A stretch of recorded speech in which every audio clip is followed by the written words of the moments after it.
Hello, and welcome. Welcome back to the Sprinklr Coffee Club. Cheers. I'm Marshall Kirkpatrick, your host here at the Sprinklr Coffee Club. Thanks so much for joining us. I hope you've got a tasty cup of coffee available to you because we have a really exciting conversation today. Every day on Coffee Club, what we talk about is customer experience, digital transformation, social technology, the changing world, and where it all comes together. I'm really excited to finally get a chance to connect with today's guest, a man whose work I have been watching from afar for some time.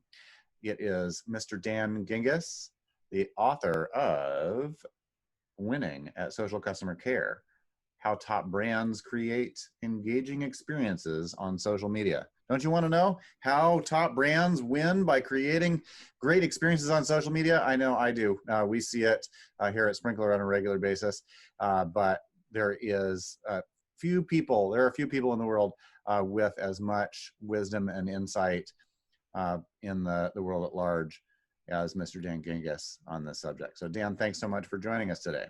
Well, thank you, Marshall, and I really appreciate the intro, and also appreciate that you are no longer taking it in from afar, and that you've been willing to come a little bit closer so that we can engage together, because that's what I like doing. Right on, right on.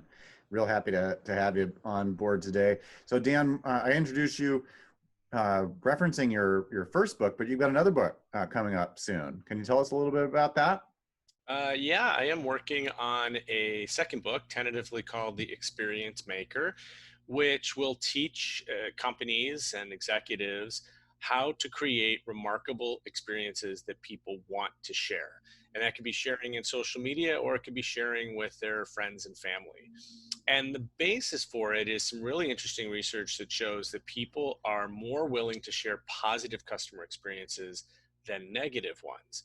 Problem is, as consumers, we don't have very many positive experiences. We usually can think about the negative ones a lot faster than we can think about the positive ones. And so my hypothesis is that if we create, as companies, if we create more positive experiences, we can actually change the sentiment on social media and create marketers who are more credible than the company itself, right? Because we know as consumers that when other people are talking about brands, that's when we really pay attention. So the book will teach how to do that, and looking for it hopefully by the end of 2020. That's what I'm hoping. We'll see it out on shelves by then.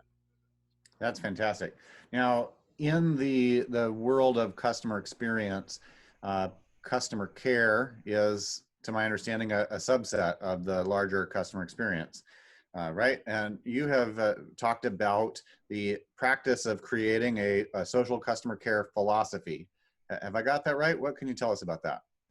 Sure. Yeah, that's from the first book, and it's funny. I'm reminded of a quote that I can't even remember who to attribute it to, but somebody in the CX world I remember recently said that customer service is what happens when customer experience breaks. And I think it's a really interesting way to look at it. I mean, service definitely is a subset of experience. In some ways, it's happening because some part of the experience went wrong. In other ways, it is a brand's biggest opportunity to create a loyal fan, because we know that people who have problems resolved are often more loyal than people who never had a problem in the first place. So when a company has that opportunity to respond, to be empathetic, to react, and to ultimately resolve, it is an opportunity to create a fan for life. So I talk in the book about creating a philosophy in social care, because it really seems to me that you have to know why you're there.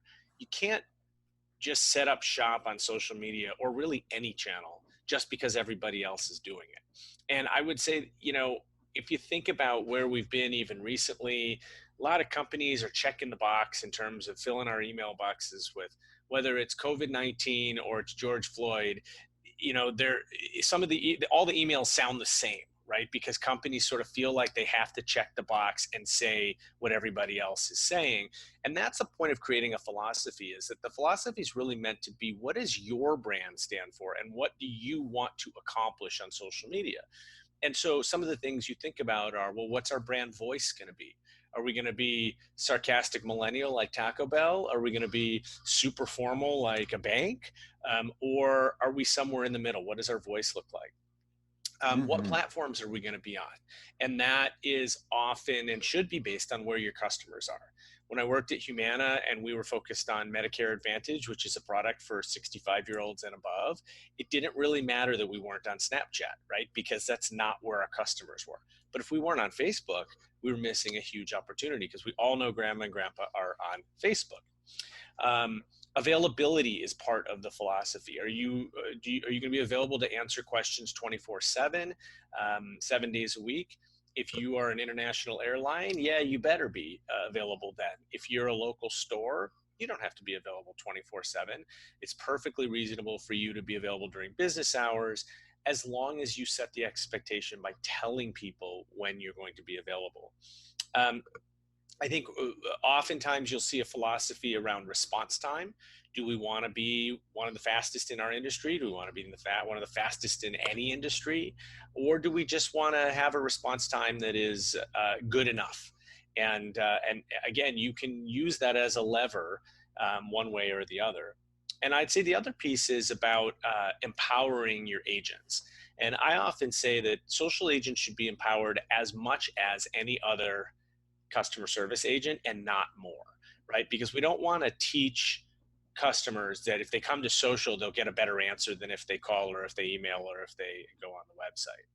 Now, when you put all this together, I'm actually going to read a couple for you because I always like to go to the real world for examples because it's a lot better than some person talking or two handsome guys talking. And so one of the ones that I love was from Natanya Anderson, who used to be at Whole Foods Market, and she used to run social care when I wrote my book. And their philosophy was, we want people to have such great experiences with our customer care team that they want to tell other people about how great the care was, and then how much that makes them an advocate for Whole Foods Market. That's a great philosophy. That's something that you hang up on the wall and you teach to all of your agents as to sort of the reason for being and the reason why we're there every day. And then one other one, Nicole Miller, who is from Buffer, which is in sort of the same industry as you guys, but is really more aimed at a much more smaller company level. I love that they had a philosophy. We view every interaction that comes our way, every single tweet, email, question, mention, as a real privilege to know that someone has taken the time out of their day to think about us or get in touch with us. Right? And that's a terrific philosophy that I think any company could adopt, is that when people reach out to us, when our customers want to talk to us, that's a gift. And the fact that they want to engage with us should not be scary. We shouldn't be afraid of it. But it's something that we should embrace. So that's what I mean when I talk about a philosophy, is really just that it's that centering statement that gets everybody aligned on what we're doing here and why we're doing it. Mm-hmm. That's great. Now, related to that is the building of the team to implement that philosophy. And I know you've spent a lot of time thinking and writing about the practice of hiring and training care teams. What do you recommend people think about on that subject? Well, I think there's two main things. The first is, the question I always used to get was, should I hire somebody who knows customer service or should I hire somebody who knows social media? And it sounds like a great question on the surface, but honestly, the answer is incredibly obvious. You cannot teach things like empathy, willingness to help others, patience, all of those customer service characteristics that a really good agent has. Those are so hard to teach. It's not hard to teach anybody Facebook or Twitter or LinkedIn or Snapchat or Instagram or any of the others, right? So what happened early on is that companies felt that they should hire millennials to handle service. And that became a big problem because the millennials knew all about the social channels. They had no idea how to be a customer service agent. And that's not a knock on millennials. There's plenty of great millennial customer service agents now. It's just that these people were selected because of their social media prowess, not because of their service prowess. So I always start with, find your best service agents. Even if it's somebody who's been in the business 40 years and has never gotten off the telephone, You can teach them social media and they'll be great at it. The second piece that is really important that I think companies are just now coming around to figuring out is that the skill set, the biggest skill set difference is in the past when call centers were really that. They were call centers, they were telephone only. There was never a requirement that agents needed to know how to write. And now, especially in social, when everything's out in public, they have to have good spelling, they have to have good grammar, because they're a reflection of the brand every time they go out on the brand handle. And so I now highly recommend to clients that you ask for writing samples before you hire somebody, because that nobody ever did that. You never needed that in the past, right? But today it's absolutely critical, and I would say it's more critical than chat, than email, than other even written channels, because social's on the public side. And I think that's really the key is you gotta, and to that end, I also recommend that when you train employees, that you bring in your PR department and you teach them a little bit and enough to be dangerous about public relations, right? You're not going to probably be able to media train all of your agents, but when you have your PR department come in and say, okay, here are the possible ways that you can screw up. It's a really good training session so that people understand, look, every time I respond to a customer, I'm speaking on behalf of the company in public. And I think prior to social, like, there were only 2 or 3 people in the entire company that were allowed to do that. Now we have entire armies of customer service agents that are basically doing that, and we just have to be careful. That's amazing. That's a dramatic change. And those armies of people that are out representing the company in public are also seeing a lot in those engagements with customers.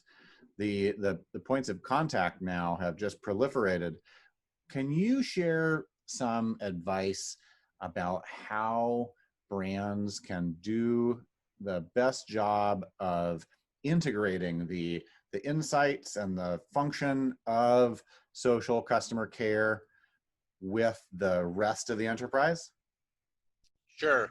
And I would say that the starting point is no matter what your social media marketing team tells you, social media is not any different from other channels. The only difference is that it's public, right? And one of the things that frustrated me as a marketer was that immediately, for some reason, people who grew up in social media felt that they had an out, that the channel was so different that they didn't have to prove an ROI, that they didn't have to explain themselves like any other channel did to get investment.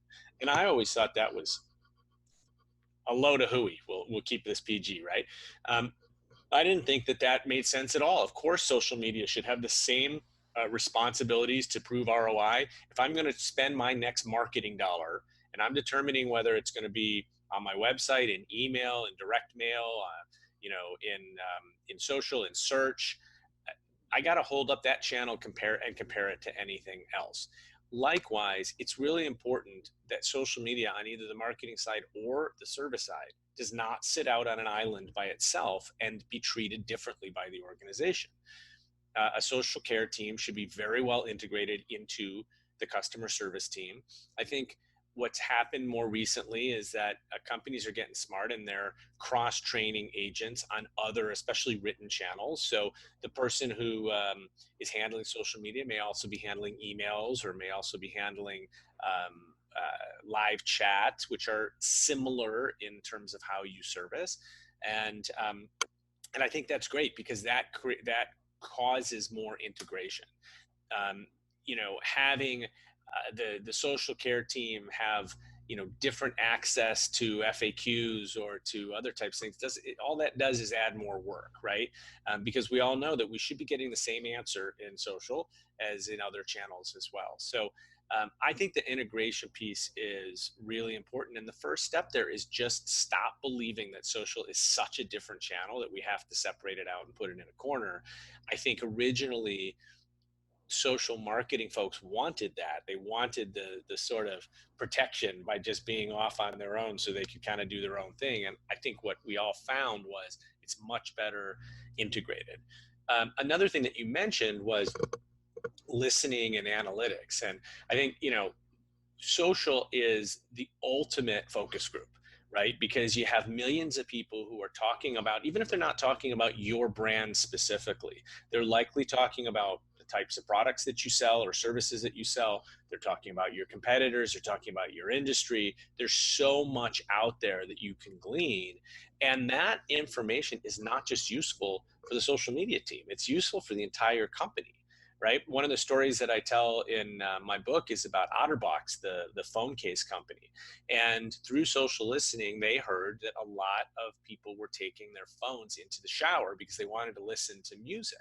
Now, this was before iPhones and Androids were waterproof. And it was also before Otterbox had a waterproof case. But somebody saw that going on in social media and said, hey, why don't we create a case that's waterproof and encourage people to take them into the shower? And that became one of their best selling cases. And I don't think they necessarily get there if they're not listening in social media. Another brand that I love that I talked about in the book is called Vega. It's Canadian plant-based protein brand. And they focus on, this is a pretty niche audience, but they focus on vegan high performance athletes. So basically vegan marathoners. And one of the things they found about their product was some people love the taste of this Vega powder and some people cannot stand it. Very few people are neutral on it. So in listening and social, they came up with a plan that I thought was brilliant. They developed a series of smoothie recipes to cover up the taste of their own product.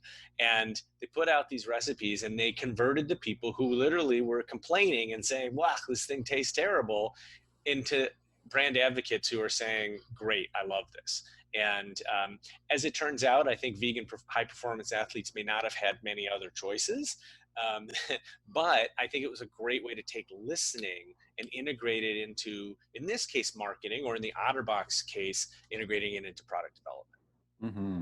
Have you seen any good practices or have any good tips for how to operationalize that, how to break out of that silo in a way that lands really effectively with other departments? I think the key is not to be the team that just creates another report. I remember as a head of digital marketing at a couple different companies, man, I got so many reports that crossed my desk. I could have spent my entire life just reading reports. And for example, a daily report that lists every comment that we got in social media is not going to be particularly useful. At McDonald's, that report would have been thousands of pages long, right? And so you need the technology. This is where I think artificial intelligence and machine learning really come in. We need the computers to be able to crunch all of this and come up with the themes and come up with the things that we really need to pay attention to. And that takes some time, but the good news is there's lots of platforms and technology out there that can do that. But really, any reporting that comes out of social listening, you got to make sure it's actionable, right? It is what is it that we need to either do more of because customers like it, or stop doing because we're really annoying customers. And I always say that in order to create a remarkable experience, you have to do both of those things. You have to find opportunities to stand out, and that's what my book is about. Is my my philosophy, or my strategy on creating standout experiences, remarkable experiences. But at the same time, you've got to make sure that you're not putting barriers in the customer's way and creating pain points, right? And so when you do that, customers today are more than happy to tell you about it. And you need to be able to not only identify those problems, but then get it back to the source in the organization to fix the problem. It's one thing to have a great customer service agent that is empathetic and apologizes and tries to resolve the problem. It's another if that same agent can connect with, say, the IT team to get the problem fixed so that we don't have more complaints. And that's really where the integration becomes smooth. And frankly, the IT team is looking forward to that feedback, right? Because, I mean, I worked at a company once, no joke, where Twitter knew that our website was down before the IT department did, right? We'd hear about it on Twitter first. And so I think when you can create that culture of people are hungry for what customers are saying, and there's no better place than social to find that out, I think you then can provide that actionable data that is really valuable to different members of your team that can take that required action. Mm-hmm. And how do you go about creating that culture where people have that hunger? We're all so busy. There's so many different priorities competing for our attention. What kinds of steps can those of us who are doing the social listening and capturing those insights, what kinds of steps can we take to help encourage a broader culture of hunger for those insights so that they can be acted on? Well, I think it's all about providing value. Just as we need to provide value to our customers, we need to provide value to our internal customers too, which in the case of a social care team is usually all of your business partners across the organization. And so, a great example is I remember one company that I worked with, they put out a brand new TV commercial, and we got some pretty negative feedback about it in social media. It was not intended in any way to offend anybody. It was actually intended to be humorous, but as we all know, humor can land incorrectly, or it can land in a way that is unintended. And in this particular case, a lot of people got offended at it. It was really important that the social team was able to bring that real-time instant feedback, literally as the commercial is being broadcast for the first time, back to the advertising team, who could then take some action on it. And they did end up pulling the commercial. But I think that from that time on, the advertising team realized, man, this is really valuable. I need this team, because I would not have heard, if I'm waiting for the Nielsen reports or whatever it is that come a week later, I needed to know this right now. And thank goodness I have a social team who could provide that. So it's about providing the value. And I think once you do, different areas of the company are going to want more. Now, the other hurdle you have to get over is that a lot of people don't want to be told what they're doing wrong. And I would say a lot of corporate cultures thus are afraid of customer complaints. And I always say that, customer complaints are a gift, because when somebody takes time out of the day to tell you that you disappointed them or that you didn't meet up to their expectations, what they're really saying is, I want to continue doing business with you, but I need a little bit of help and I need you to fix something for me. The reality is most people don't bother to do that. Most people just pick up and leave for your competition. The person that sticks around and actually tells you what you're doing wrong, you should be applauding them and thanking them for the feedback, and not be afraid that, hey, maybe there is something in our mobile app that's annoying to people. We thought it was good when we built it, but yeah, enough people are telling us this is annoying. It's not an affront on us. We shouldn't take it personally. In fact, we take it as an opportunity. Let's go fix it and let's stop those complaints. And the beauty of social media being real time is the minute you fix it, you'll see people stop talking about it, or they'll start talking about it in a positive way. And so there is a cause and effect. And yes, the cultural shift takes some time. I think that today people are starting to realize that almost every role in an organization is involved in some way in customer experience. Even if you're buried in the billing department of the finance team and you don't ever talk to a customer, that bill that you're putting in front of the customer is part of their experience.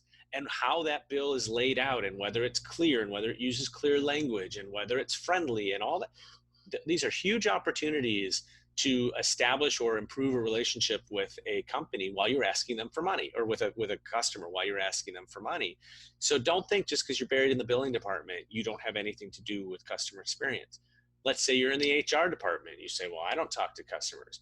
Yeah, well, you're in charge of employee experience. And we all know that happy employees equal happy customers. So as we keep our employees happy, so go the happiness of our customers. So yeah, you may be more indirect in HR, but your job is customer experience as well. And I would challenge anybody to find a role in a company that isn't about customer experience. And then as you start to realize that, I think people start to come into the circle a little bit more. That's fantastic, Dan. That is some paradigm shaking perspective. And it's great to have you put it into words based on your experience with big brands, and as an author speaking to even more brands than you've worked with. Really, really helpful stuff. Dan, what is the best way for people to keep in touch with you on an ongoing basis and continue to learn from you? Well, hit me up on my website at dangingiss.com. That's DANGINGISS. I do put out a bi-weekly customer experience newsletter. I do it on purpose every other week only because I don't like my inbox getting filled up either. So I figure twice a month is pretty reasonable for folks. I'm also very active on Twitter and LinkedIn. Twitter is D Gingiss. LinkedIn, just look up my name. My email and phone number are on my website as well. So I love when people contact me, and I try to practice what I preach. I'm very responsive, and I'm always happy to talk about issues that that people are having. I'm getting into CX coaching, which has been super fun. And it allows me to talk with lots of people at once and actually kind of create a mastermind type environment where we help solve problems.